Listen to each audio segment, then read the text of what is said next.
সব্যসাচী দেবের লেখা একটি কবিতা কৃষ্ণা। আমার কোনো শোক নেই, আমার কোনো বিষাদ নেই। হে কুরু বৃদ্ধগণ, আপনাদের নীরবতায় আমার কোনো ক্ষোভ নেই। পিতামহ ভীষ্ম, ক্ষমা করবেন, আপনাকে প্রণতি জানাবার স্থিরতা আজ নেই। আর কর্ণ, তোমার জন্য ঘৃণাও বড় বেশি মনে হয়। আর হে আমার পঞ্চস্বামী, আর্যাবত্ত বিজয়ী বীর শ্রেষ্ঠ অর্জুন, শক্তিমান ভীম, নকুল, সহদেব আর আপনি ধর্মপুত্র, আপনারা আমার কৃতজ্ঞ অভিবাদন গ্রহণ করুন। আমি সর্বজ্ঞ নই, যজ্ঞভূমির অগ্নি থেকে আমার জন্ম, ধর্মাধর্মের ক্ষুরধার পথ আমার অজানিত। আর্যপুত্র, আমার বিচার তাই আমার পক্ষে ধৃষ্টতা। আপনার কোনো বিচলন নেই, আপনার ধর্ম আপনাকে রক্ষা করেছে বিকার থেকে, কৃতজ্ঞতা জানাই সেই ধর্মকে। ভীমসেন, তোমাকে আমি ভালোবাসি, দিনই ভালোবাসা দিনই কখনো, তাই তো ফিরেও চাইনি। শুধু তোমাকে আমার জিজ্ঞাসা ছিল ফাল্গুনী, ঊর্ধ্বচারী মৎস্যের ছায়াহীন চোখের থেকেও দুর্লক্ষ কি? দুর্যোধনের বুক বল সত্য করে, প্রেম নয়, শুধু পৌরষের আস্ফালনই ছিল পাঞ্চালী বিজয়ের পটভূমি।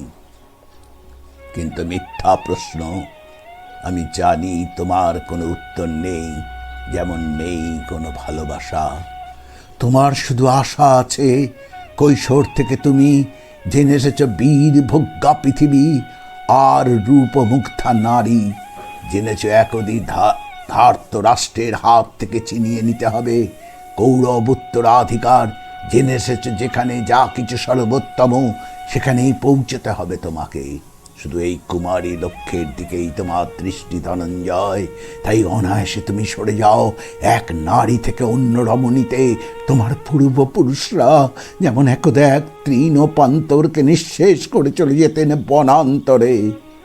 এই দ্রুত সভায় দাঁড়িয়ে আমাকে জানতে হলো, নারী শুধু কয়েক প্রহরের বিলাস সঙ্গিনী, মণিময় হার, শত সহস্র তরুণী, দাসী, দান্ত মাতঙ্গ, গন্ধর্ব প্রেরিত অশ্বযূথ, আর আমি পাণ্ডব পুত্রবধূ।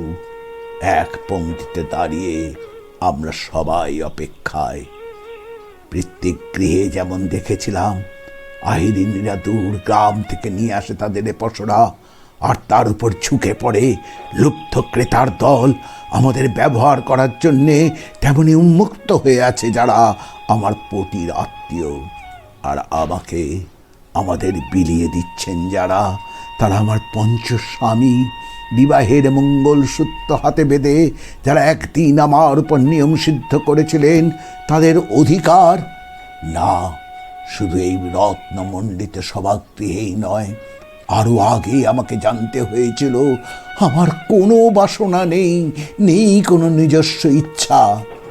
অর্জুন, প্রথম দেখার মুহূর্তে আমার হৃদয় দিয়েছিলাম তোমাকে, অথচ আমার শরীরকে প্রথম আলিঙ্গন করলেন ওই মহাভাগ, যার খ্যাতি ধর্মপুত্র বলে।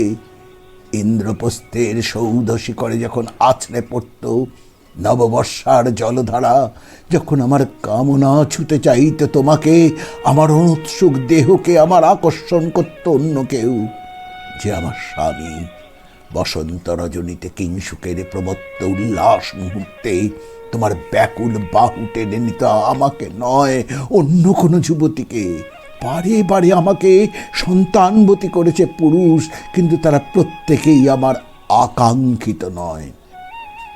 কোনো প্রার্থনা নেই আমার। কুরুবৃদ্ধরা বিলাপ করুন, জ্যেষ্ঠ পাণ্ডব প্রহর গুনুন কোনো পুণ্য লগ্নে। ধর্ম রাজ্য নেমে আসবে মাটিতে, ভীম অনুগ্রহ করে স্তব্ধ হও, নকুল সহদেব বিচ্যুত হয়েও না অগ্রজের প্রতি অটল বিশ্বাসে। আর অর্জুন, অন্তঃপুরে যাও, সেখানে তোমার জন্য স্নিগ্ধ শরীর সাজিয়ে রেখেছে তোমার কোনো প্রেয়সী। শোক নয়, লজ্জা নয়, এই রাজগৃহে দাঁড়িয়ে আমি জানলাম, প্রেম নয়, শ্রদ্ধা নয়, অধিকার নয়, নারী শুধু প্রয়োজনের। জানলাম এখানে কোনো ভেদ নেই, ধর্মপ্রাণ যুধিষ্ঠির, শক্তিমান ভীম, প্রেমিক অর্জুন আর লোলুপ ধৃতরাষ্ট্রনন্দনের মধ্যে। প্রতিকার চাইছি না, যা শুধু বিলাসের। সেই বস্ত্র ছিনিয়ে নেয় যদি কোনো দুঃশাসন, নিক। আমি কাঁদছি না, চারপাশে ভাসানের ডিগায় পশুদের উত্তাম নাচের ভঙ্গি। আমি দেখছি না, চারপাশে ক্লিপ্তের অক্ষম বিলাপ। আমি শুনছি না, অর্জুন ধনুর্বাণ নেই। আমি ফিরিয়ে আনছি আমার জন্মের স্মৃতি, আমার যজ্ঞের আগুন। দ্রৌপদী নই, নই পাঞ্চালী, নই ভরত কুলবধূ। আমি কৃষ্ণা, যোগাগ্নি সম্ভূতা, শুধু এক নারী, শুধু এক নারী।